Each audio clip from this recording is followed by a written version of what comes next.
Un saludo especial, hermanos, que el Señor les bendiga grandemente en esta ocasión. Vamos a continuar con nuestro estudio del Evangelio de Juan. Hemos quedado en los versículos 15 al 21, esto es lo que vamos a estudiar en esta ocasión.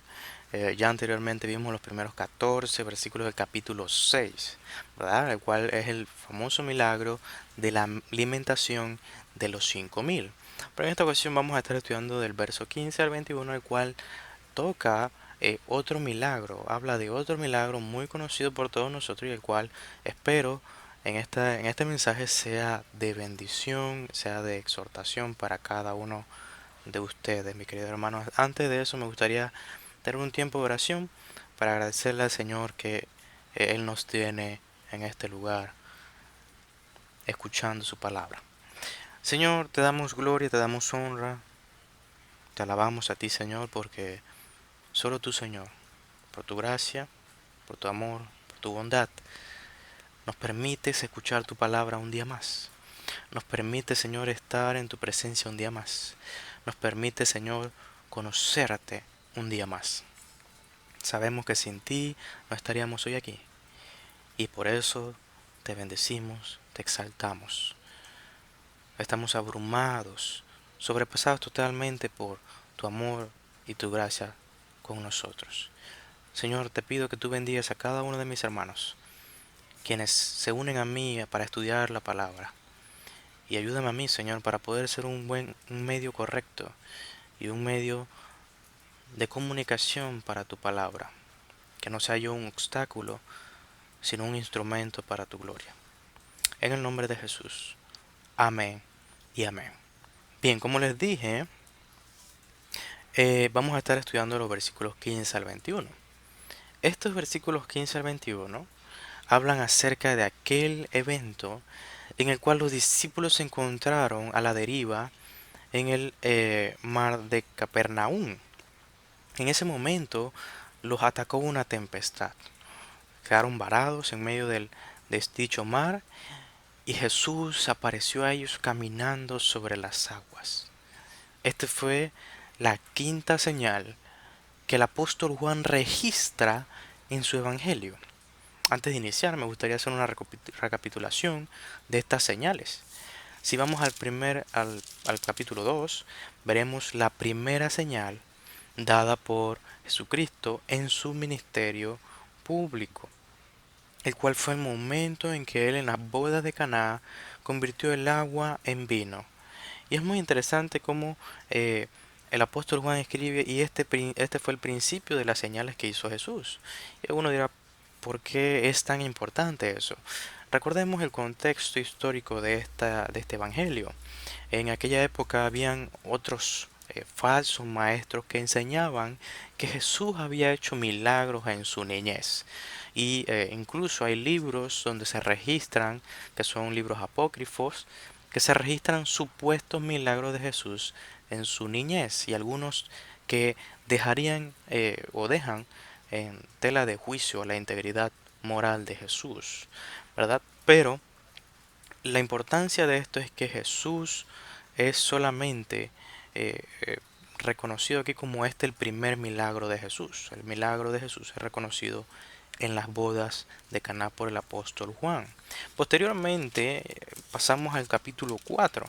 El capítulo 4, para el verso 43 en adelante, se da la sanidad del hijo del oficial del rey.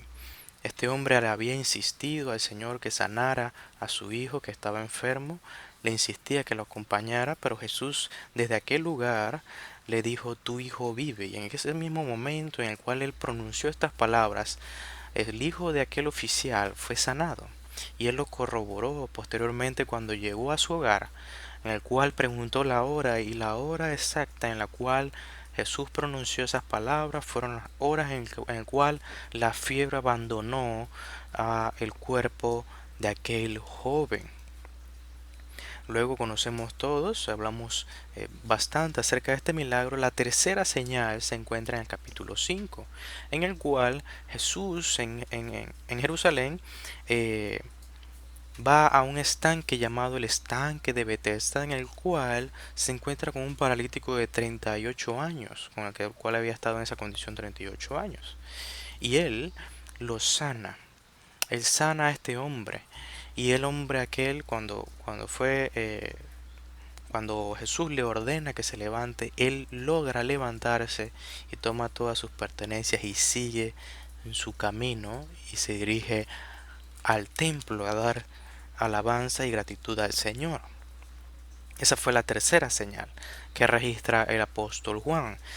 La cuarta señal, como la cual hablamos hace unas semanas atrás, fue la alimentación de los 5000 o la multiplicación de los panes y de los peces. Esto fue la quinta señal que registra el apóstol Juan y esta entonces, la cuarta, perdón, y entonces esta que vamos a ver a continuación es la quinta señal la cual registra el apóstol Juan en su evangelio. Hay que entender que estas no son todas las señales de Jesús en su ministerio público. Él había hecho otras señales, las cuales están registradas en los evangelios sinópticos. Pero el apóstol Juan selecciona estas debido al propósito principal por el cual él escribe este evangelio. Él busca que su audiencia reconozca y cada uno de los que lee su evangelio crea y reconozca que Jesús era el Hijo de Dios. Él era el Hijo de Dios, el cual, como estudiamos anteriormente, es un título divino. No es simplemente como nosotros, que podremos ser denominados hijos de Dios, sino que ese título implica que Él era igual de divino que Dios Padre, de modo que podemos confiar en Él completamente. Ahora, ¿qué nos dice este milagro en particular? ¿Qué nos enseña acerca de Cristo o qué quiere el apóstol Juan que veamos en este milagro en el cual Él camina sobre las aguas y Él apacigua la tormenta y los vientos recios? ¿Qué nos dice esto? Creo y estoy seguro que el apóstol Juan está enseñándoles que la deidad de Cristo se revela en el poder que Él tiene, incluso sobre las leyes de la naturaleza. Él controla todo lo creado. Y esto lo podemos ver ejemplificado o más claro en su introducción. En el capítulo 1, versículo 3, Él dice acerca de Jesús, el apóstol: todas las cosas por Él fueron hechas, y sin Él nada de lo que ha sido hecho fue hecho. En otras palabras, todo lo que debemos en la creación es el poder de su mano. Es hecho por el poder de su mano. Y todo lo creado, todo lo que existe, es sustentado por su propio poder. De modo que así como el mismo apóstol Juan señala en el capítulo 1, esto está siendo enseñado por Jesús a sus discípulos a través de estas señales. Él es soberano, Él es creador de todas las cosas y tiene control incluso del mar tempestuoso y de los vientos recios. Ahora, creo también que este milagro nos da algunas lecciones importantes para nosotros como creyentes y que también son parte del aprendizaje de los apóstoles y también para aquellos que estudian su palabra. Para eso vamos a leer verso a verso lo que el Señor nos quiere enseñar aquí. El versículo 15 dice así: pero entendiendo Jesús que iban a venir para apoderarse de él y hacerle rey, volvió a retirarse al monte él solo. Ahora, ¿qué sucede aquí? Recordemos que esto es justo después del milagro de la multiplicación de los panes y de los peces. Jesús acaba de hacer una proeza impresionante a los ojos de los hombres y todos los hombres están estupefactos, están maravillados, totalmente impresionados por el poder de Jesús, hasta el punto de que ellos dicen: este era el profeta que había de venir al mundo. Ellos reconocen, quizás, más probablemente, que este es el Mesías que lo liberaría. Muy probablemente la multitud que estaba allí lo entendía así. Pero ¿en qué sentido ellos entendían que Jesús era el libertador de ellos? Desafortunadamente el concepto de los judíos era muy bajo. Disminuían la obra del Mesías a un solo aspecto. ¿Cuál era este? El aspecto de un libertador, de un imperio, de una dictadura en un sentido político. Era un rey que vendría a librarlos de la mano en este caso del César y del imperio romano. Así como en su momento fue Moisés que los libró de la mano de Faraón y de su esclavitud. Y estos hombres, los judíos, entendían, ok, este es el libertador que esperábamos, hagámoslo rey, porque esto es lo que deseamos ser librados de la mano del César, de esta opresión política y eh, eh, entre países, ¿no? Muchas libertades habían sido eh, prohibidas para el judío y ellos querían ser librados de esta especie de dictadura, ¿no? Ahora, este Jesús, este Mesías, no era el que ellos esperaban. Ellos esperaban este tipo de Mesías, un líder político. Así como había en esa época un grupo, un partido nacionalista, un grupo eh, que buscaba la liberación del Imperio Romano y era considerado un grupo terrorista en cierto sentido. Quizá muchos de la multitud veían a él como el líder que esperaban, que sería eh, eh, contundente la victoria si llegasen a ir a una guerra. Veían que multiplicaba los panes y los peces y seguramente pensaron cuánto más él haría con su poder para vencer a Roma, ¿no? A este imperio foráneo. Pero Jesús, el mismo Jesús en el capítulo 18 del mismo Evangelio de Juan, él dice, mi reino no es de este mundo. Mi reino no es de este mundo. Dice el teólogo Leon Morris que para Jesús la idea de un reino terrenal en este momento, un reino terrenal no era más que una tentación del diablo y ya la había rechazado de forma rotunda cuando fue tentado por Satanás. Él rechazó los reinos del mundo, primeramente porque Satanás no tiene dicha potestad. Él ya es el rey de todo lo creado. Ahora, esto también demuestra que las personas, a pesar de que creían que él era el profeta, que él era el Mesías, tenían un concepto muy bajo de él. Porque lo que Jesús venía a hacer era salvar a su pueblo de sus pecados.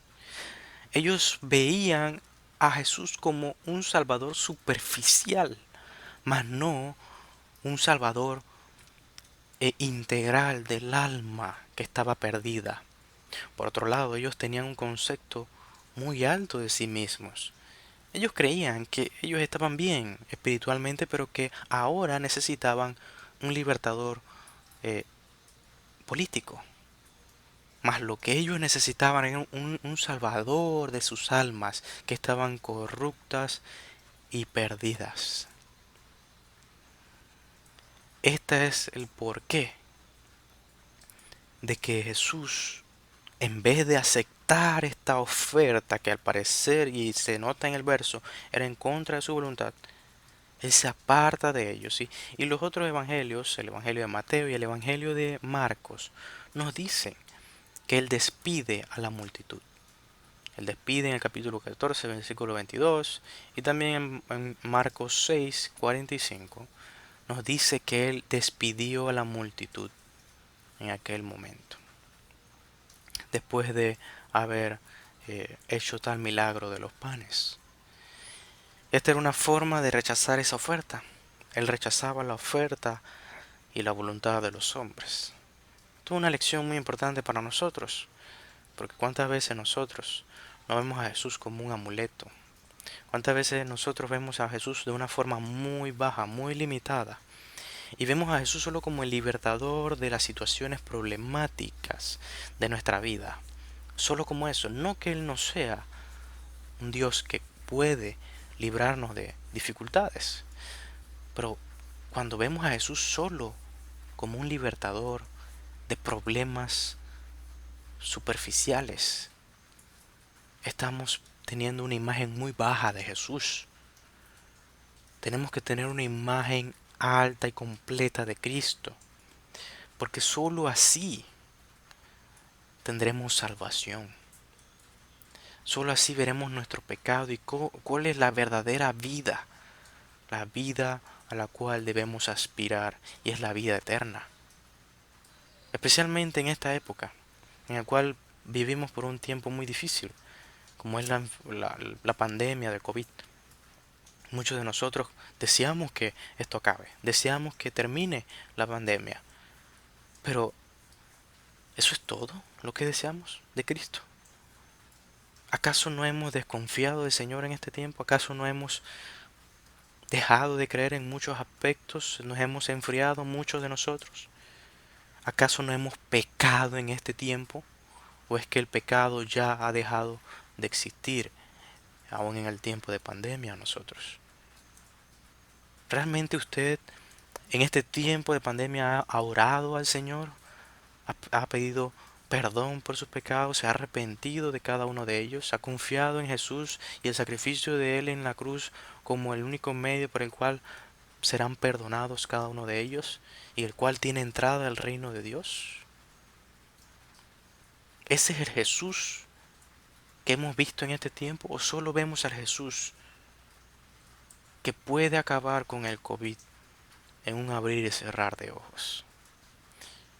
Estoy seguro que todos queremos que esto acabe, pero ¿qué tal nuestra relación con el Cristo que nos salvó de nuestros pecados? ¿Estamos venciendo el pecado hoy? ¿Estamos venciendo la desconfianza hoy? ¿La falta de fe? Mi querido hermano, deseo que usted medite en esto, ya que no es nuestra voluntad, sino su voluntad. Y esto se ve claro en este verso. No es lo que queremos muchas veces, sino lo que Dios ha determinado. Ahora, ¿qué fue lo que Jesús hizo? El Evangelio de Juan no nos dice, él dice que se va a solas, al monte solo. Pero los demás evangelios sinópticos, ¿verdad?, nos dicen que después de despedir a la multitud, él fue al monte a orar aparte. Tanto el Evangelio de Mateo como el Evangelio de Marcos lo enseñan, ¿no? Ahora, esto es una excelente figura, ya que no solamente despidió a la multitud, sino que también los evangelios nos dicen que él envió a los discípulos a aquella barca y los discípulos partieron, se adelantaron por órdenes de Jesús mismo, tal como lo enseñan los demás evangelios.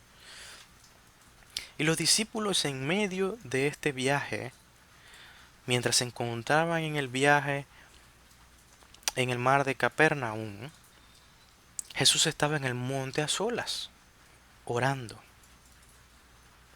Ahora, esto es una excelente figura. William MacDonald, el comentarista, dice algo interesante. ¿Qué figura de los seguidores de Cristo? En la actualidad, está en el tormentoso mar de la vida. Ha oscurecido.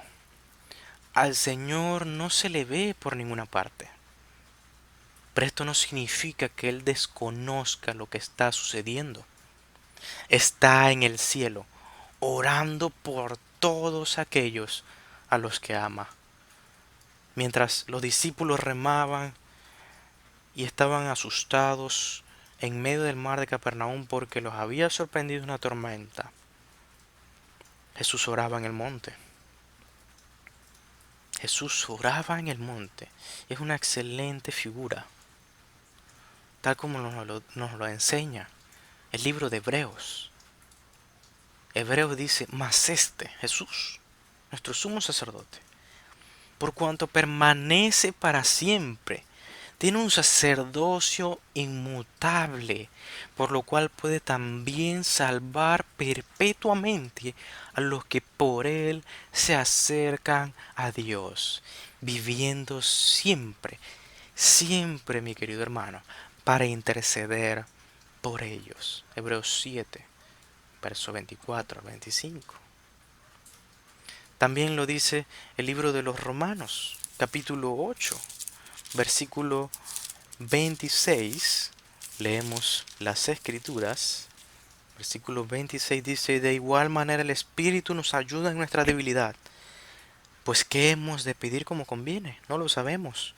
Pero el Espíritu mismo intercede por nosotros con gemidos indecibles. El 27 dice: mas el que escudriña los corazones sabe cuál es la intención del Espíritu, porque conforme a la voluntad de Dios intercede por los santos. Y versículo 34 dice: ¿quién es el que condenará? Cristo es el que murió, más aún el que también resucitó, el que además está a la diestra de Dios, el que también intercede por nosotros. Es sumamente importante entender que este capítulo de Romanos, Pablo escribe a la iglesia que sufre persecución, que está siendo presionada casualmente por aquel imperio, el imperio romano, que se opone al cristianismo, que se opone a la propagación del evangelio, y él exhorta a la iglesia de que en esos tiempos de tribulación, aflicción que estamos viviendo temporalmente, sepan que el Espíritu de Dios nos ayuda aun cuando en la desesperación muchas veces flaqueamos y no sabemos cómo orar, no sabemos qué pedir, tal como le dije yo hace un momento. Muchas veces solo nos concentramos en un aspecto, queremos que las cosas malas dejen de suceder y no nos concentramos en lo que Cristo ha hecho ya por nosotros. Pero el Espíritu de Dios intercede por nosotros, nos ayuda a orar como es debido y conforme a la voluntad de Dios. Y Jesús, que está en la diestra del Padre, aún en nuestras debilidades, aún en nuestros momentos de flaqueza, Él intercede por nosotros y lo hace para siempre a todo aquel que Él ama. Así que en este momento, esta figura, aunque alguno podría decir, bueno, eso está un poco espiritualizado, estoy seguro que Jesús oraba por sus discípulos. Oraba porque Él sabía perfectamente por lo que estaban padeciendo sus discípulos en ese momento. Pero ellos estaban obedeciendo a Jesús. Jesús les dijo que se adelantaran. Y estaba probando esa fe de ellos. La fe de sus discípulos. Estaba siendo a prueba. Estaba siendo probada. Y la pregunta es, ¿Jesús atiende, solamente intercede por nosotros, o Jesús atiende a nuestro sufrimiento? ¿Será que Él solamente ve desde lo lejos cómo nosotros tratamos de lidiar con las vicisitudes de esta vida? La respuesta es no. Él no solo ve, Él no solo se queda a lo lejos, Él nos atiende a nosotros. Él nos visita en nuestra tribulación. Él está con nosotros en medio de las dificultades. La Biblia dice en el Evangelio de Mateo que los discípulos, viéndole andar sobre el mar, se turbaron, diciendo: un fantasma. Dieron voces de miedo. También el Evangelio de Marcos confirma esto. Lo vieron andar sobre el mar y pensaron que era un fantasma y gritaron. El Evangelio de Juan, en su versículo 19, dice: cuando habían remado como 25 o 30 estadios, esto es más o menos 10 kilómetros, vieron a Jesús que andaba sobre el mar y se acercaba a la barca. Juan no dice por qué tienen miedo y entendemos entonces por los evangelios sinópticos cuál fue la causa de su temor. Jesús, para los ojos de sus discípulos, no lo podían reconocer. Era irreconocible y pensaron, debe ser un fantasma. Y se aterrorizaron y tuvieron miedo, tuvieron temor. Ahora es importante notar que Jesús no solo se quedó orando en el monte, sino que Él descendió y fue a sus discípulos. Atendió la aflicción de sus discípulos, quienes estaban temerosos en ese momento. Ahora, irónicamente, los discípulos que temían a las grandes olas y temían a los fuertes vientos que azotaban la barca, ahora tenían miedo por la aparente aparición de un fantasma. Y esto sucede incluso a nosotros. Claramente la razón por la cual ellos temían era porque no le habían reconocido. No reconocían a su maestro. No reconocían a aquel que les cuidaba.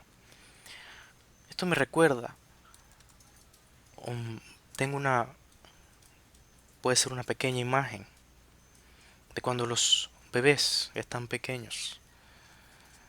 eh, Lloran en la madrugada, lloran en la noche. Llaman a sus padres, llaman a sus, a aquellos que les cuidan, a aquellos que les protegen. Buscan refugiarse en sus padres y lloran desconsoladamente. Me recuerda esta imagen, porque cuando sabemos quién es Él, quién es nuestro Maestro, quién es Jesús realmente, el saberlo, solo el saber quién es Él, nos reconforta, nos da paz, nos da gozo. Él es en sí mismo la fuente de todo esto. Es como aquel padre que le dice en los brazos a su bebé, soy papá, soy yo, aquí estoy contigo. Asimismo, en el versículo 20, dice Jesús en el momento en que ellos decían, ¿qué es esto que estamos viendo? ¿Qué es esto?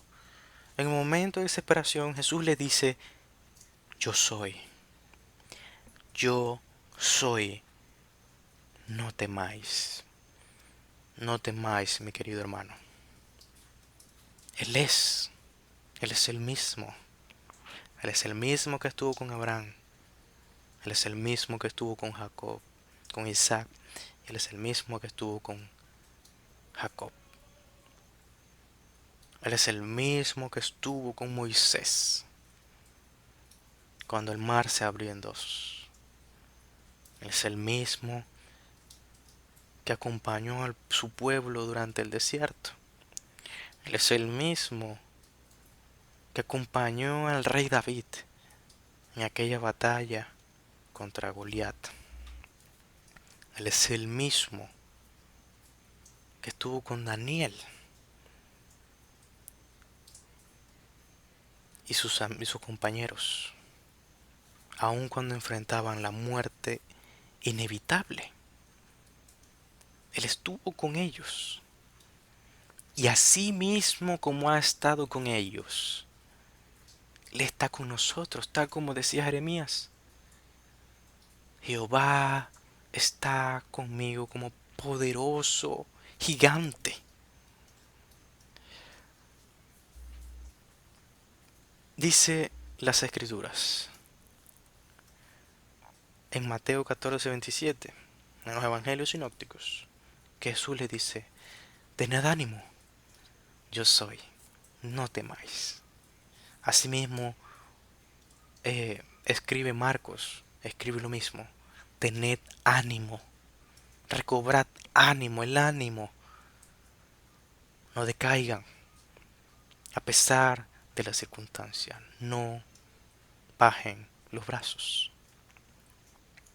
Dice Warren Wiersbe en su comentario: podemos estar seguros de que nuestro Salvador orará por nosotros. No solo que orará por nosotros, sino que vendrá a nosotros. Y no solo eso, mi querido hermano, también podemos estar seguros que Él nos librará también de este tiempo de aflicción. Dice la palabra de Dios en el Salmo 23: aunque ande en valle de sombra de muerte, no temeré mal alguno, porque tú estarás conmigo. También dice el Evangelio de Mateo 28, versículo 20, después de comisionar a sus discípulos: he aquí yo estoy con vosotros todos los días hasta el fin del mundo. ¿Qué quiero decir con esto, querido hermano? Para los discípulos, para cada hombre que creyó en Él con fe, confiando en el Señor, el sufrimiento nunca escaseó en sus vidas. El sufrimiento estuvo allí. Los valles de sombra de muerte estuvieron allí. Era inevitable. Era inevitable todo el sufrimiento y la aflicción que viene de un mundo caído como este. Pero cada uno de ellos vivía esperanzado, vivía confiado, vivía firme en Dios, porque sabía y entendía que Dios estaba con ellos. Dice el profeta Isaías, capítulo 43, verso 1 al 2. Dice Jehová, creador tuyo, oh Jacob, y formador tuyo, oh Israel: no temas, porque yo te redimí, te puse nombre, mío eres tú. Cuando pases por las aguas, yo estaré contigo. Y si por los ríos no, y si por los ríos no te anegarán. Cuando pases por el fuego, no te quemarás, ni la llama arderá en ti. O como bien dice Romanos, capítulo 8, todo aquel que esté en Cristo, todo aquel que confía en el Señor, para Él, mi querido hermano, si tú confías en Él, no hay condenación, no hay muerte, ya no hay más sufrimiento, no habrá más llanto si confiamos en Él. Esta vida temporal de aflicción, de dolor, no será nada comparado con la vida en abundancia que viene de Jesús. Esta es la perspectiva de todo aquel hombre que confía en Él, que pone su mirada en Él. Aquel hombre que cree en Jesús como el Hijo de Dios, ese tiene vida eterna.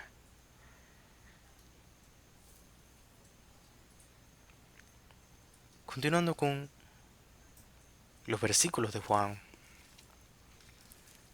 culminamos con el versículo 21, la narración del apóstol Juan, que dice: ellos entonces con gusto le recibieron en la barca.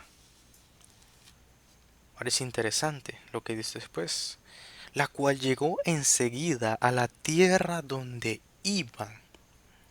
Había un objetivo a donde se dirigían los discípulos, y la única forma en que esta barca llegó a aquel lugar fue cuando Jesús entró en aquella barca.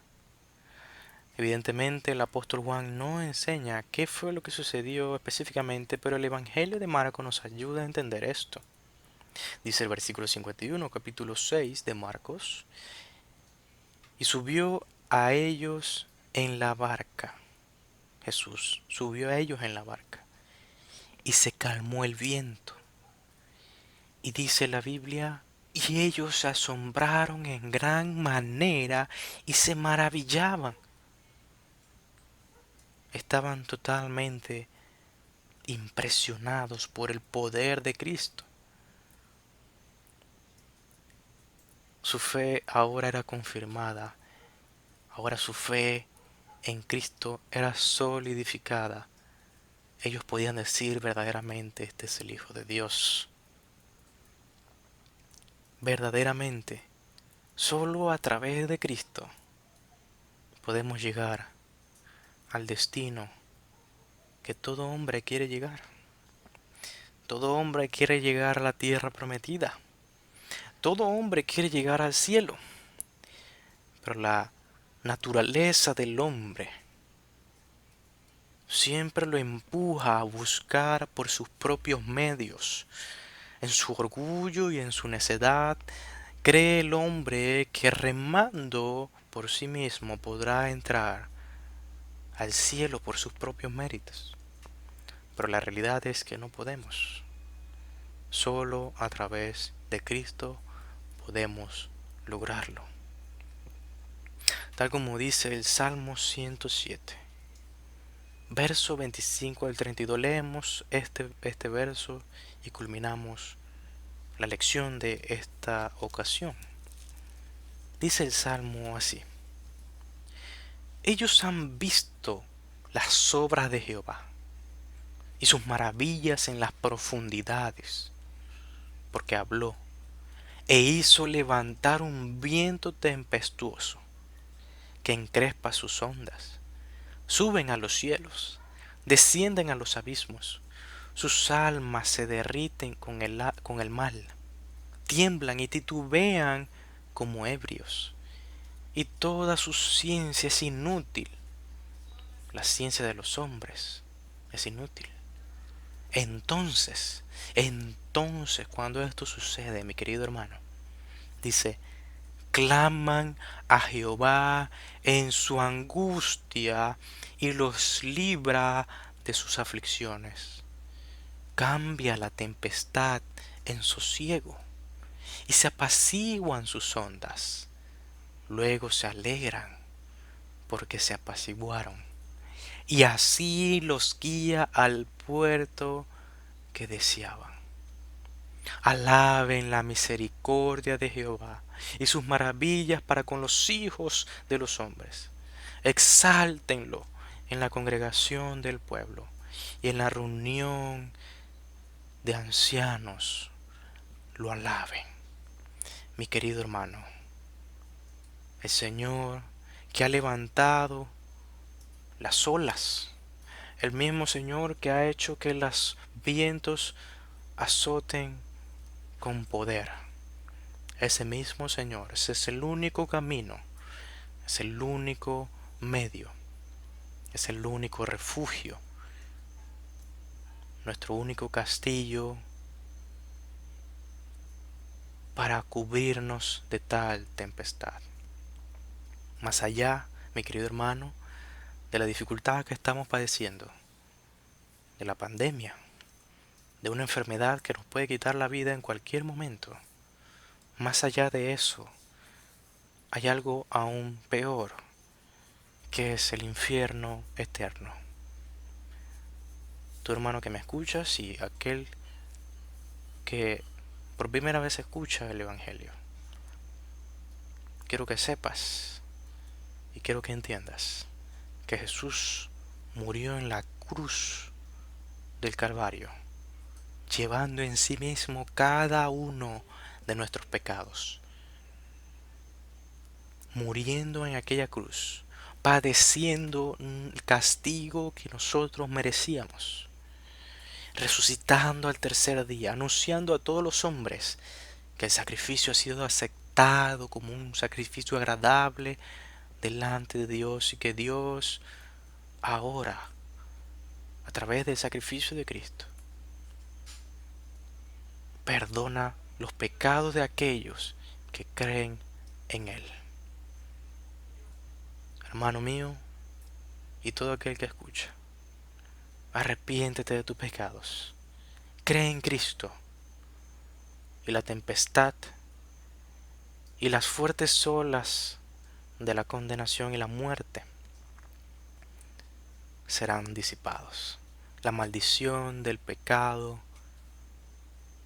se disipará y serás Alegre tendrás gozo y llegarás al puerto que deseabas llegar, al cielo, a la gloria eterna, a la vida en comunión con Cristo por toda la eternidad, disfrutando y adorando al Señor por siempre. Que el Señor te bendiga, mi querido hermano, y que el Señor bendiga a todo aquel que ha escuchado este mensaje.